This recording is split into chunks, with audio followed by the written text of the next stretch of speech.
اعوذ باللہ من الشیطان الرجیم بسم اللہ الرحمن الرحیم نحمدہ و نصلی علی رسولہ الکریم اعوذ باللہ من الشیطان الرجیم بسم اللہ الرحمن الرحیم۔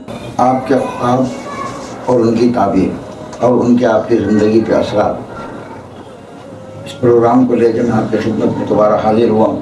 موضوع ہے خواب میں تسبیح کرنا۔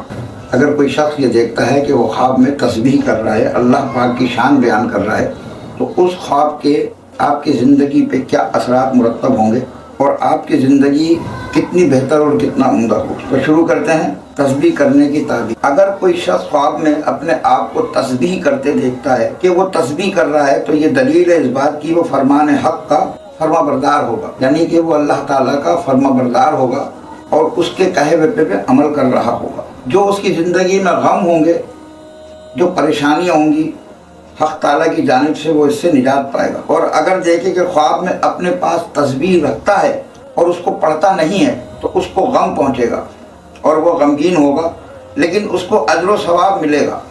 اور اگر دیکھے کہ تسبیح کے ساتھ حق تعالیٰ کا شکر ادا کرتا ہے، تو دلیل ہے کہ دین میں مضبوط ہوگا اور طاقتور ہوگا اور مال پائے گا۔ اگر یہ خواب کوئی اور والی ملک دیکھے، یعنی کوئی حکمران دیکھے یا کسی جگہ کا سربراہ دیکھے، تو اس کی وہ جگہ آباد ہوگی، وہ شہر آباد ہوگا، وہ ملک آباد ہوگا۔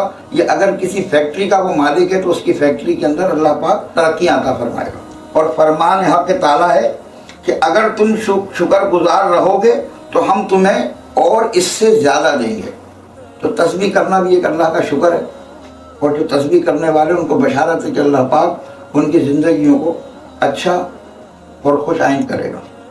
وآخر الدعوانا والحمد للہ رب العالمین۔